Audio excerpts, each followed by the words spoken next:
Welcome to Bengali exam study. আজ আমরা 3 ফেব্রুয়ারির যে সমস্ত ইম্পর্টেন্ট কারেন্ট অ্যাফেয়ার্স আছে সেগুলো নিয়ে ডিসকাস করব। প্রতিদিন মর্নিংয়ে আমরা আমাদের এই কারেন্ট অ্যাফেয়ার্সের ভিডিও আপলোড করি। তোমরা যদি কন্টিনিউ আমাদের এই ভিডিওগুলি দেখো, কারেন্ট অ্যাফেয়ার্স রিলেটেড সমস্ত কম্পিটিটিভ এক্সামে তোমাদের আর কোনো প্রবলেম থাকবে না।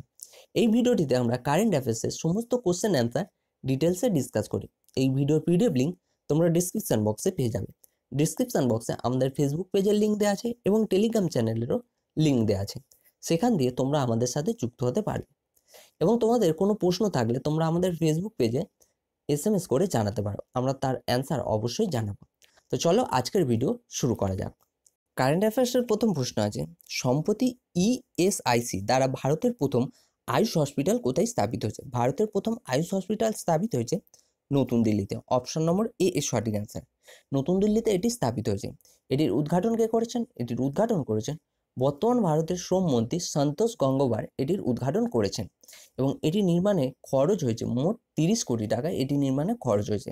এবার এখানে যেহেতু ইএসআইসির কথা এসে, ইএসআইসির ফুল ফর্ম জিজ্ঞাসা করতে পারে। কি এর ফুল ফর্ম?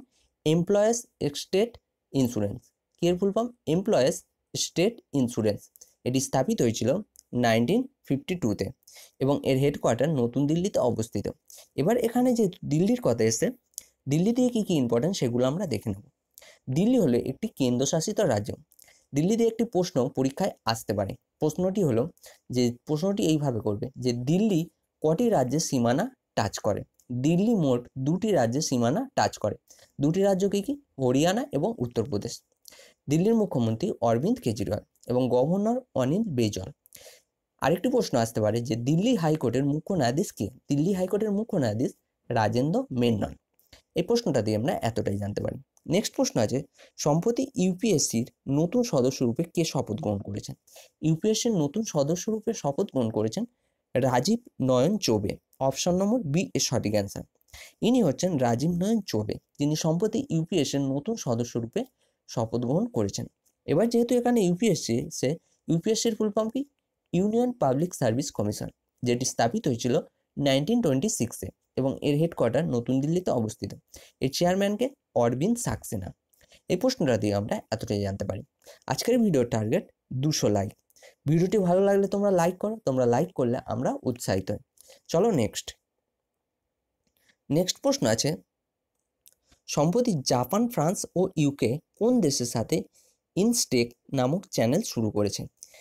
জাপান, ফ্রান্স ও ইউকে সম্প্রতি ইরানের সাথে একত্রিত হয়ে এই ইনটেক্স নামক চ্যানেল শুরু করেছে। অপশন নম্বর সি এর সঠিক অ্যান্সার। এই চ্যানেলটি কেন শুরু করা হয়েছে? কারণ ইরানের সাথে ব্যবসাকে জারি করার জন্য এই চ্যানেলটি শুরু করেছেন জাপান, ফ্রান্স, ইউকে, ইরানের সাথে। এবার দেখো এখানে 4টি টার্ম এসছে, জাপান, ফ্রান্স, ইউকে এবং ইরান।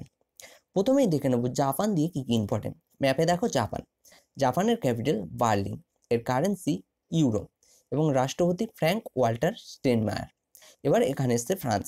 ম্যাপে দেখো ফ্রান্সের ক্যাপিটাল প্যারিস, এর রাষ্ট্রপতি ইমানুয়েল ম্যাক্রন এবং কারেন্সি কি? ইউরো এবং প্রধানমন্ত্রী এডোব ফিলিপ, ফ্রান্সের প্রধানমন্ত্রী। এবার দেখো ইউকের ক্যাপিটাল লন্ডন, এর কারেন্সি পাউন্ড এবং প্রধানমন্ত্রী থেরেসা মে। এর প্রধানমন্ত্রী থেরেসা মে, এর প্রধানমন্ত্রী। এবার লাস্টে এসছে ইরানের ক্যাপিটাল তেহরান, এর কারেন্সি রিয়াল এবং রাষ্ট্রপতি হাসান রুহানি। এই প্রশ্নটা দিয়ে আমরা এতটাই জানতে পারি। নেক্সট প্রশ্ন আছে, সম্প্রতি ভারত পর্বের সমাপ্ত সমারোহ কোথায় আয়োজিত হয়েছে? ভারত পর্বের সমাপ্ত সমারোহ আয়োজিত হয়েছে নতুন দিল্লিতে। অপশন নম্বর ডি এর সঠিক অ্যান্সার। নতুন দিল্লিতে এটি আয়োজিত হয়েছে। এটি কবে আয়োজিত হয়েছে? গণতন্ত্র দিবসের পর 26 থেকে 31 জানুয়ারি পর্যন্ত এই সমারোহটি আয়োজিত হয়েছে দিল্লিতে। এই সমারোহতে ভারতের প্রায় সমস্ত রাজ্যে নিজেদের হস্তশিল্প এবং নৃত্যর প্রদর্শন করেছেন। চলো নেক্সট প্রশ্ন আছে, ভারত সরকার দ্বারা শুরু হওয়া প্রধানমন্ত্রী কিষাণ সম্মান যোজনার অন্তর্গত প্রতি বছর কৃষকদের কত টাকা সাহায্য করা হবে বলে ঘোষিত করা হয়েছে? প্রতি বছর কৃষকদের মোট 6000 টাকা সাহায্য করা হবে বলে ঘোষিত করা হয়েছে। অপশন নম্বর এ এর সঠিক অ্যান্সার। নেক্সট প্রশ্ন আছে, সম্প্রতি হোটেল বুকিং প্ল্যাটফর্মে নাইট স্টে এর অধিগ্রহণ কে করেছেন? নাইট স্টে এর অধিগ্রহণ করেছেন কে? পেটিএম। অপশন নম্বর সি এর সঠিক অ্যান্সার। মানে হচ্ছে এখন আমরা লাক্সারি যে সমস্ত হোটেল হয় সেগুলো পেটিএমের মাধ্যমে বুকিং করতে পারবো। যেহেতু পেটিএম এসে পেটিএম স্থাপিত হয়েছিল 2010 সালে। পেটিএম কে স্থাপন করেছিল? এটি স্থাপন করেছিল বিজয় শেখর শর্মা এবং এর হেডকোয়ার্টার কোথায়? নয়ডাতে। এবং পেটিএমের বর্তমান সিইওকে এটি জিজ্ঞাসা করতে পারে। এর বর্তমান সিইও রেণু সতী। আরেকটি প্রশ্ন আছে, পেটিএমের পেরেন্ট কোম্পানির নাম কি? পেটিএমের পেরেন্ট কোম্পানি হলো 197 কমিউনিকেশন। চলো নেক্সট প্রশ্ন। নেক্সট প্রশ্ন আছে, সম্প্রতি ভারত সরকার দ্বারা জারি রিপোর্ট অনুযায়ী বিগত 5 বছরে ভারত কত টাকার বিদেশি অনুদান পেয়েছেন?